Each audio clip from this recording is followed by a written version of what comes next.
era in fase di pubblicazione il libro, perché mi disse c'è anche una parte che in qualche modo ti riguarda, e subito non avevo capito, e chiaramente faceva riferimento alla mia esperienza politica recente, dove appunto l'apporto, in questo caso in un ambito politico quale quello indipendentista da parte di una donna è stata una novità.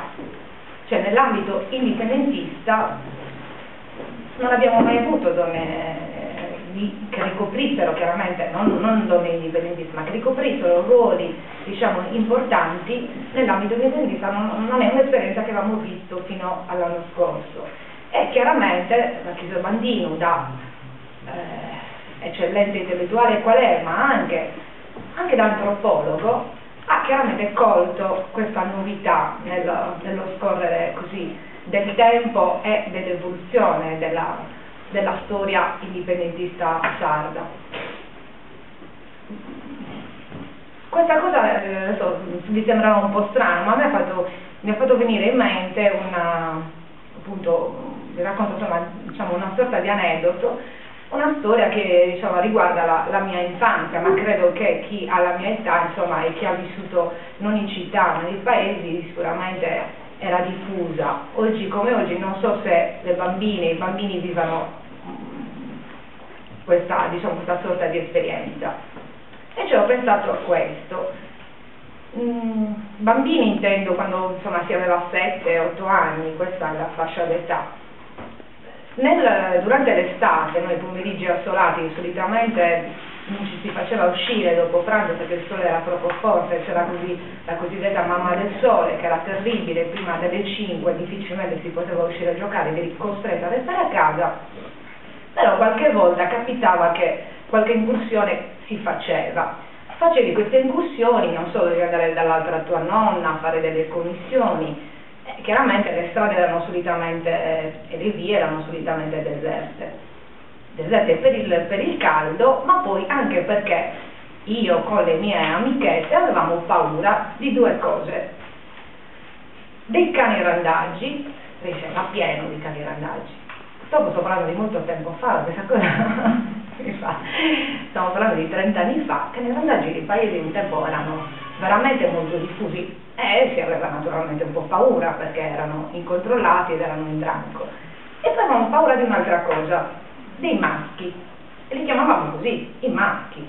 Non è che pensavamo Tizio, Giovanni, Giuseppe, i maschi. Perché avevamo paura? Perché se li incontravi in uno di questi vicoli, cosa li facevano i maschi? I maschi che a loro volta erano al gruppo, così come appunto i cani randaggi, si vedevano delle bambine, non so, sembrare, erano delle bambine, c'era, che ne so, un tentativo dell'insulto oppure di un apprezzamento un po' strano, e poi soprattutto ti sollevavano la gonna. Questa era la paura maggiore, perché sto parlando di cose terribili, però noi ne avevamo paura. Quindi cosa facevi tu da bambina? Tu non potevi avere paura, crescevi con l'idea che questa paura tu non te la potevi permettere. E questa cosa chiaramente mi ha fatto pensare questo percorso, quello che ha fatto Marchisio Bandino. Adesso vi devo leggere assolutamente questo passo così ci capiamo meglio, perché poi alla fine ci rendiamo conto che le donne crescono non avendo determinate paure, o meglio non potendosele permettere certe determinate paure, però per esempio nell'ambito politico non ci sono, non rimangono fuori, e sicuramente questo non può essere per paura. Allora, in questo libro La maschera, la donna allo specchio, che invece è del 2004, dove appunto Marchisio Bandino analizzò veramente una parte bellissima, per chi non l'avesse letto lo consiglio, perché analizza veramente le donne, quelle che è l'immaginario, soprattutto collettivo, sulla donna sarda. Poi queste cose ormai sono anche molto cambiate, poi fa un'analisi veramente profonda, e proprio a proposito della paura dice questo: la paura però in questo caso maschile. La paura di fondo è che la donna detenga un potere originario, mai formulato in nessuna legge simbolica. In questa prospettiva la donna non è funzionale né al marito, né al figlio, né al padre. è quel mistero che ritorna come fantasma per porsi al di là della soggettività dell'uomo, dell'etica e dell'ordinamento giuridico e sociale. Qualcosa di non definibile, eppure incombente, incalcolabile potenza di vita e irrimediabile potenza di morte. Il timore perturbante è che ci sia una modalità di essere indipendente dal modo di essere maschile e che questa differenza non possa essere amministrabile. Questa è la paura maschile della donna. Mentre noi, io in questo caso, il mio piccolo aneddoto, ne avevamo un'altra, che però noi abbiamo superato. Per forza dobbiamo superare crescendo, cioè dall'età infantile all'essere donna, questa paura deve essere la paura dei maschi e di questo modo di fare strano, che poi si esplica quando si è in gruppo, mai da soli, la devi superare e l'hai superata. Mentre per quanto riguarda l'uomo questa permane in questi termini. E cosa succede poi? Quando però le donne sono grandi, quindi sono donne, non sono più bambine, dice sempre Bachisio Bandino, le donne in Sardegna vengono definite quentera o inventera, cioè quentera che parlano a vanvera, oppure inventera creare le cose dal nulla, insomma se le inventano. Insomma è una parola che non produce, una parola che, come dire, appunto non può amministrare. Quindi c'è paradossalmente in una società come quella che viene definita matricentrica, in una società come quella sarda, comunque così una volontà di emarginare le donne dalla politica, perché hanno delle caratteristiche che sono importanti, però hanno un potere, come appunto riprendendo Bachisio Bandino, che non è amministrabile, che è fatto di tutta una serie di questioni storiche, sedimentate, ma anche di questioni culturali, a cui a un certo punto vengono emarginate. Questa è l'analisi che ha fatto Bachisio Bandino in questo libro.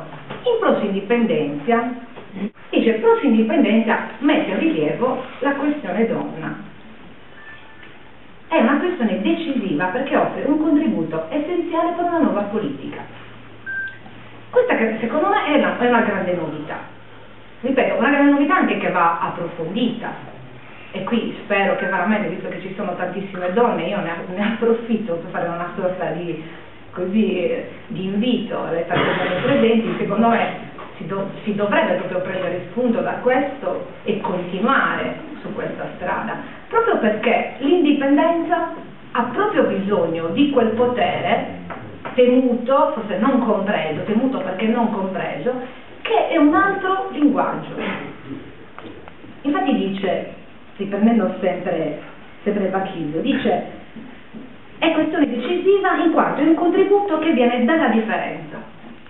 È la differenza che ci serve in questo cammino, perché già le differenze in un libro dell'indipendenza, dove si dicono e si affermano un percorso che è stato già avviato, lo sappiamo benissimo, dai testi di Francisco Seda, il non nazionalismo, la non violenza in modo particolare, creando appunto delle differenze anche con gli altri indipendentismi europei, però in questo caso stiamo anche aggiungendo qualcos'altro.